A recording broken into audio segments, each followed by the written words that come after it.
So, hey everyone, this is Pavlina from Pavlina's Kidz Plays. I'm on the line with news correspondent and Fox News commentator Tucker Carlson. Hello. Thanks a lot for having me. Yes, well, thank you for letting me interview you. So, you started out your show, you started out your career in journalism really early in your life, and was the youngest CNN anchor.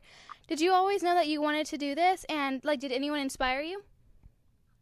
Well, I definitely had no aspirations to go into television. I never even really considered it, but I definitely planned to go into journalism because I grew up around it. My father was a journalist, was a newspaper reporter, magazine writer, and then later a television anchor for ABC in Los Angeles. So I grew up around it for sure, and I thought it was a really interesting business, and it seemed like the kind of thing that, you know, if you had a lot of questions about the world, you could get them answered, and it seemed like a lot of fun. So I always knew I'd be a journalist. Awesome. Okay, good. So growing up, kids have all kinds of obstacles to overcome. What was your obstacle, and how did you deal with it?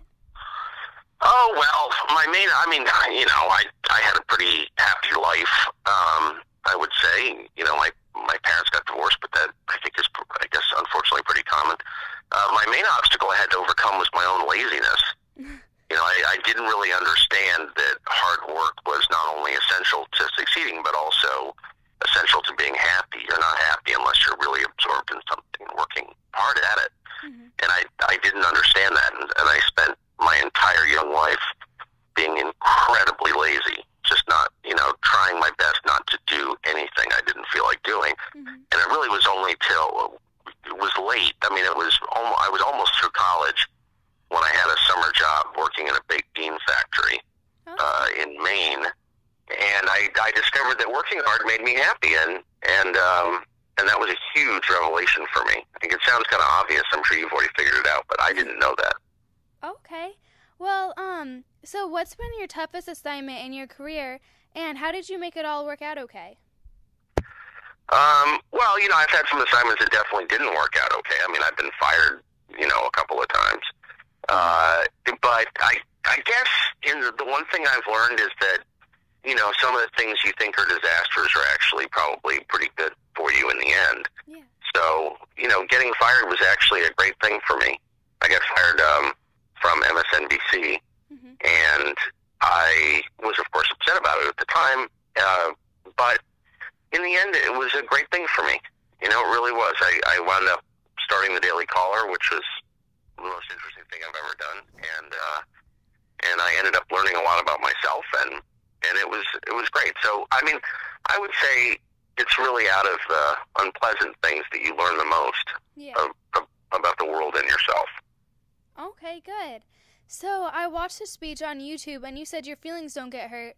How do you handle it when people are mean, and what's the best advice when people are mean? Oh, I know a lot about this subject, I would say.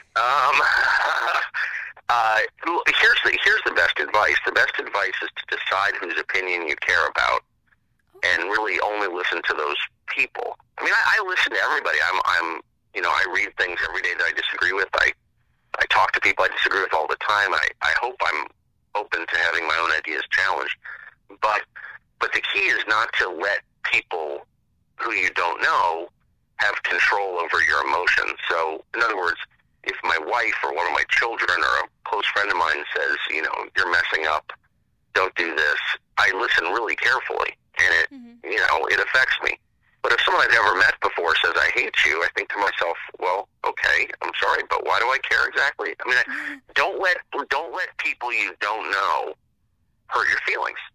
Okay. I guess that's the point. And so I had to, when you go on TV and all these people you've never met before have opinions, some of them nice and some of them not, you have to decide whether you're going to let those people affect your day. And I have just decided that I'm not going to let them. So I never Google myself. I just don't listen to that stuff, because why would I? Okay. Awesome. So, what's the best advice that you've ever gotten, and why is it special or means a lot to you?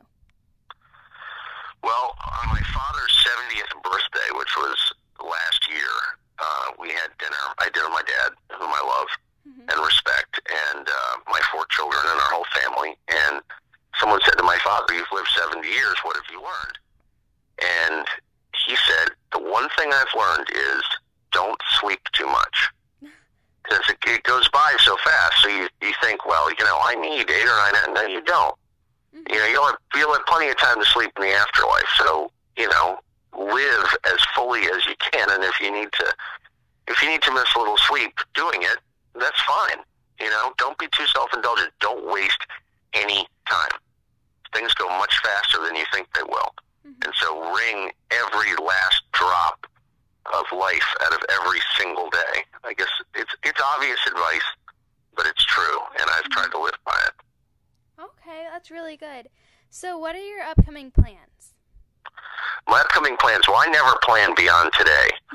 So I guess today I'm going to a memorial service for a friend of mine, Tony Blankley, who was a journalist in Washington who died. And that's sort of sad. And then I'm having a lunch and a dinner with sources.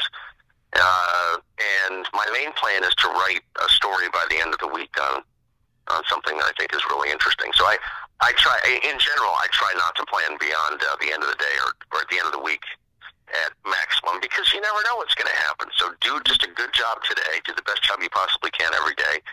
And I think in the end, it'll add up to a happy, successful life. That's my plan anyway. I hope it works.